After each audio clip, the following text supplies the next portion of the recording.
अभी अभी आपने एक छोटा सा नाटक देखा जिसमें एक तरफ दुर्भावना और एक तरफ सद्भावना खड़े थे।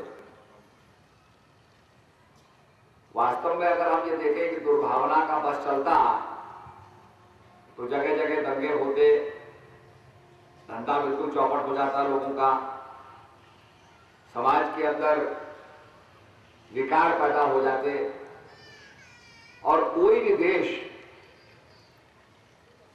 ऐसी स्थिति के अंदर आगे नहीं बढ़ सकता है।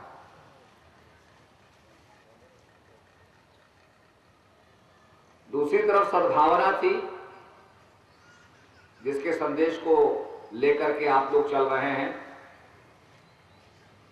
और वो संदेश यही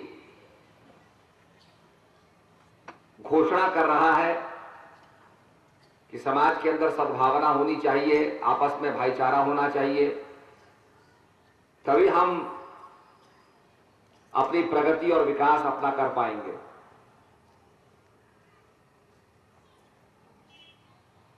आपने बहुत से यहां वक्ताओं के विचारों को भी सुना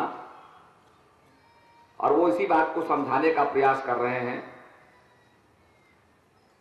और ये यात्रा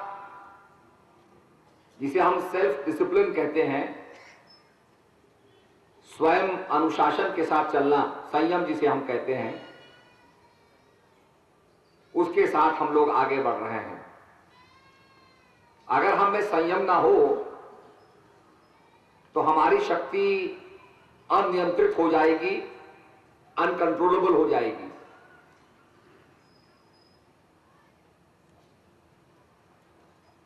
हवाई जहाज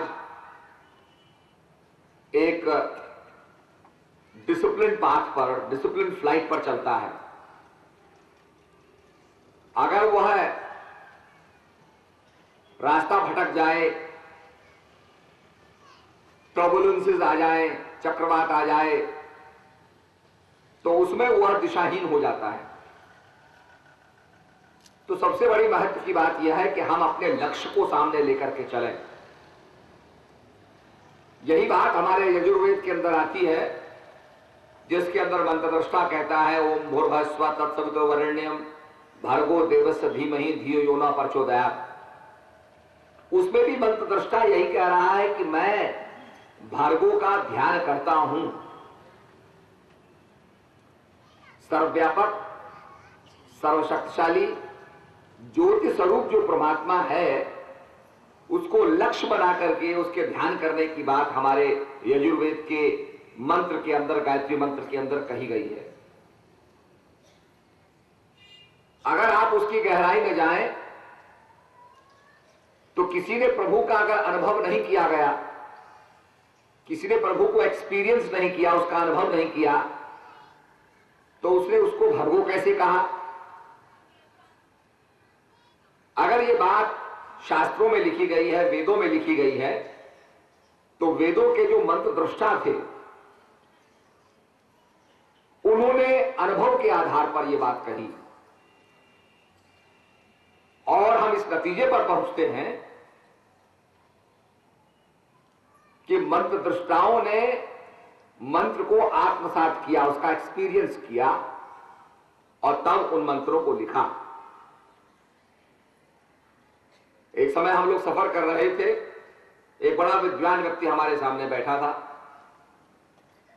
ज्ञान पर चर्चा चली तो उसने कहा, करे वो परमपिता परमात्मा निराकार है, निर्विकार है, उसे कोई जान नहीं सकता। आप ज्ञान की बात कर रहे हैं। तो हमने कहा अगर उसे कोई जान नहीं सकता है तो फिर हमारे ऋषियों ने, मनीषियों ने, शास्त्रों ने कैसे कह दिया कि परमात्मा है? और यजुर्वेद का हमने उल्लेख किया कि यजुर्वेद के अंदर उसको भर्गो, उसने कहा भर्गो का मतलब होता है ज्योति स्वरूप।